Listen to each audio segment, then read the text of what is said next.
Assalamualaikum warahmatullahi wabarakatuh. Perkenalkan, nama saya Najwa Khairunisa dengan nomor NIM 106230087 dari kelas 3A dari Prodi Hukum Tata Negara. Di sini saya akan menjelaskan tentang materi dari MK Hukum Pidana, yaitu materi pertama menjelaskan tentang definisi hukum pidana. Pendefinisian hukum pidana harus dimaknai sesuai dengan sudut pandang yang menjadi acuannya. Pada prinsipnya, secara umum ada dua pengertian tentang hukum pidana, yaitu disebut dengan ius poenale dan ius punien. Ius poenale merupakan hukum pidana objektif, sedangkan ius punien itu adalah merupakan hukum pidana subjektif. Hukum pidana dapat dibedakan menjadi dua pengertian, yaitu subjektif dan objektif. Hukum pidana objektif itu adalah mengacu pada keseluruhan norma dan ketentuan hukum pidana yang ada, tanpa memperhatikan siapa yang melanggar. Ini mencakup definisi delik, jenis-jenis sanksi, dan prinsip-prinsip yang mengatur penerapan hukum pidana dalam masyarakat. Hukum pidana subjektif itu adalah merujuk pada kekuasaan negara untuk menetapkan sanksi terhadap pelanggaran hukum. Ini mencakup semua peraturan yang mengatur tentang delik dan sanksi yang bisa dijatuhkan kepada individu atau badan hukum yang melakukan kejahatan.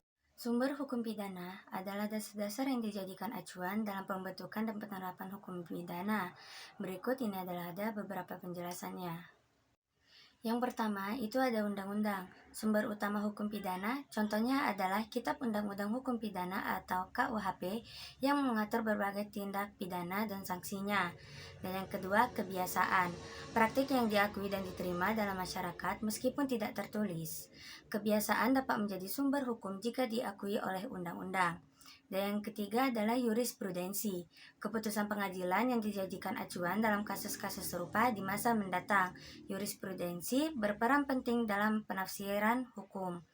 Dan yang keempat adalah traktat internasional, perjanjian internasional yang diratifikasi oleh negara dan berkaitan dengan hukum pidana, seperti konvensi tentang kejahatan tradisional. Dan yang kelima adalah doktrin, pendapat para ahli hukum yang dapat mempengaruhi pembentukan dan penafsiran hukum pidana. Sumber-sumber ini membentuk kerangka kerja yang digunakan dalam sistem hukum pidana untuk memastikan keadilan dan konsisten dalam penerapannya. Hukum pidana memiliki beberapa sifat yang membedakannya dari cabang hukum lainnya.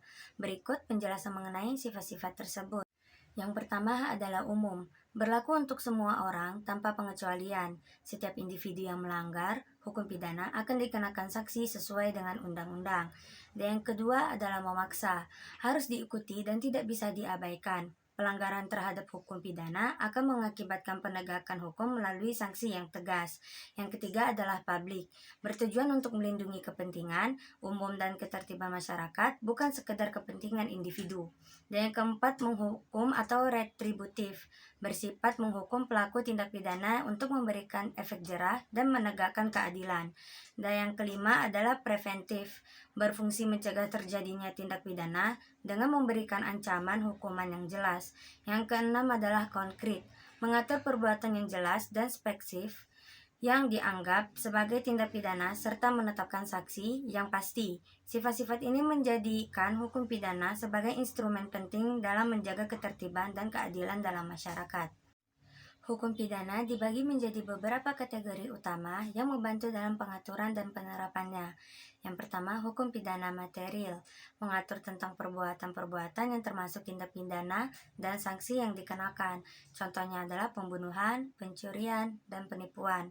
Dan yang kedua adalah hukum pidana formal atau acara pidana, mengatur proses penegakan hukum pidana termasuk prosedur penyelidikan, penuntutan, penahanan, dan persidangan. Ini mencakup bagaimana sebuah kasus pidana ditangani dari awal hingga akhir. Dan yang ketiga adalah hukum pidana khusus, menangani tindak pidana yang memerlukan pengaturan khusus di luar hukum pidana umum, seperti korupsi, terorisme, dan narkotika. Pembagian ini memudahkan sistem hukum dalam memastikan bahwa setiap aspek dari tindak pidana, mulai dari identifikasi hingga penegakan, diatur dengan jelas dan konsisten. Hukum pidana didasarkan ada beberapa asas penting yang menjadi landasan dalam penerapannya. Yang pertama, asas legalitas. Tidak ada perbuatan yang dapat dianggap sebagai tindak pidana tanpa adanya aturan yang mengaturnya terlebih dahulu. Artinya, hukum harus ada sebelum perbuatan terjadi. Dan yang kedua, asas tidak berlaku surut. Hukum pidana tidak dapat diterapkan pada perbuatan yang terjadi sebelum aturan tersebut diundangkan.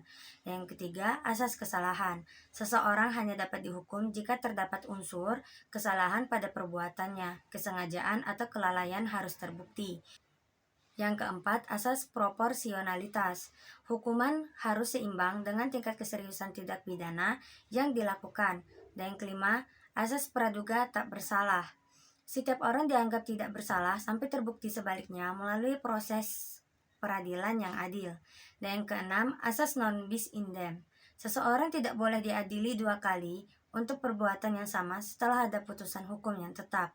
Asas-asas ini memastikan bahwa penerapan hukum pidana dilakukan secara adil, konsisten, dan sesuai dengan prinsip keadilan. Tujuan hukum pidana memiliki beberapa tujuan utama yang berfungsi untuk menjaga ketertiban dan keadilan masyarakat.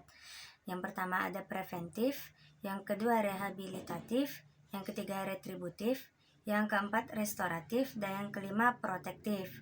Tujuan-tujuan ini memastikan bahwa hukum pidana tidak hanya menghukum, tetapi juga berfungsi memperbaiki dan melindungi masyarakat secara keseluruhan. Itulah materi yang dapat saya sampaikan. Lebih dan kurang saya mohon maaf. Saya akhiri. Wabillahi taufiq walhidayah. Wassalamualaikum warahmatullahi wabarakatuh.